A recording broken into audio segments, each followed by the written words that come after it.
Hello friends, ഞാൻ ശ്യാമയുടെ ഒരു പുതുപുത്തൻ പ്രൊമോയിലേക്ക് എല്ലാവർക്കും സ്വാഗതം. അപ്പോൾ കാണിക്കുന്നത് ഓർഫനേജിൽ ഇങ്ങനെ ശ്യാമ ഇങ്ങനെ പിള്ളേർക്കൊക്കെ മിഠായി കൊടുക്കുന്ന ഒരു ഭാഗം കാണിക്കുന്നുണ്ട്. അവിടെ തന്നെ വരുണും ശ്യാമയെ കാണുന്നുണ്ട്. അങ്ങനെ ശ്യാമയെ കാണുന്ന വരുണൊന്ന് രാധിയെ പോലെ തന്നെ ഉണ്ടല്ലോ മുഖമെന്നിങ്ങനെ കരുതി ഇങ്ങനെ നോക്കി നിൽക്കുന്നുണ്ട്. അതിന് ശേഷം കാണിക്കുന്നത് വരുൺ ശ്യാമ രാധികയുടെ പോലെ ഉണ്ടെന്ന് പറയാൻ വേണ്ടിയിട്ട് ശ്യാമയുടെ വീട്ടിലേക്ക് ചെല്ലുന്നുണ്ട്. ശ്യാമയുടെ വീട്ടിലേക്ക് ചെല്ലുമ്പോൾ വാതിൽ തുറക്കുന്നത് ഐശ്വര്യയാണ്. അങ്ങനെ ഐശ്വര്യയോട് വരുൺ പറയുന്നുണ്ട്, ശ്യാമ മാഡത്തിനെ പോലുള്ള ഒരു കുട്ടിയുണ്ട്, കുട്ടിയുടെ പേര് രാധിക എന്നാണെന്ന് ഇങ്ങനെ പറയുമ്പോൾ ഐശ്വര്യ പറയും. ഒന്നും കൂടി പറഞ്ഞ് ഐശ്വര്യ ആകെ ഞെട്ടിത്തരിച്ചിട്ട് ആ പേര് ഒന്നും കൂടി പറയാൻ വേണ്ടിയിട്ട് വരുണിനോട് പറയുന്നുണ്ട്. അപ്പോൾ വരുൺ പറയുന്നുണ്ട് രാധിക എന്നാണ് ആ കുട്ടിയുടെ പേര് എന്നിങ്ങനെ വരുൺ പറയുന്നുണ്ട്.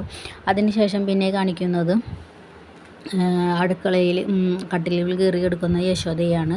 യശോദ ഇങ്ങനെ ഭക്ഷണവും ഒന്നും കഴിക്കാതെ ഇങ്ങനെ ഇരിക്കുമ്പോൾ രാധിക ചെന്ന് പരാതി ആയിട്ട് ഇങ്ങനെ പറയുന്നുണ്ട്, ഞാനൊരു ഗ്ലാസ് വെള്ളം തന്നിട്ട് പോലും അമ്മ അത് കഴിച്ചില്ല, ഭക്ഷണം വേണ്ടാന്ന് പറയുന്നു, ഹോസ്പിറ്റലിൽ പോകാമെന്ന് പറഞ്ഞിട്ടും അമ്മ അതിന് സമ്മതിക്കുന്നില്ല, ഇതിന് മാത്രം തെറ്റ് ഞാൻ എന്താ ചെയ്തതെന്ന് ഇങ്ങനെ പറയുമ്പോൾ യശോദ അവിടുന്ന് രാധികയെ ആട്ടിപ്പായിക്കുന്നുണ്ട്.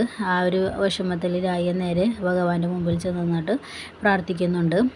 ഈ സമയത്ത് ഇതിന് ശേഷം പിന്നെ പ്രൊമോയിൽ കാണിക്കുന്നത് യശോദ അടുക്കളയിൽ തലകറങ്ങി വീഴുന്നുണ്ട്. ഇതിനിടയിൽ നമ്പൂതിരി ചെന്ന് പിടിക്കുന്നുണ്ട്, എല്ലാവരെയും വിളിക്കുന്നുണ്ട്. അങ്ങനെ മുത്തശ്ശിക്ക് ഓടി വന്നിട്ട് യശോദയെ പിടിക്കുന്നുണ്ട്. അങ്ങനെ രാധിക ഓടി ചെല്ലുന്ന സമയത്ത് പറയും, നീയാണ് ഇതിനൊക്കെ കാരണക്കാരി, നീ കാരണമാണ് യശോദയ്ക്ക് ഇങ്ങനെ സംഭവിക്കുന്നതെന്നൊക്കെ മുത്തശ്ശി രാധികയെ പഴിച്ചായിരുന്നുണ്ട്. ഈ ഒരു ഭാഗത്താണ് പ്രൊമോ അവസാനിക്കുന്നത്. ഹായ് ഫ്രണ്ട്സ്, ഇഷ്ടപ്പെട്ടാൽ ലൈക്ക് ചെയ്യുക, ഷെയർ ചെയ്യുക, സബ്സ്ക്രൈബ് ചെയ്യുക. പുതിയൊരു എപ്പിസോഡുമായി വരുന്നവരെ ബൈ ബൈ.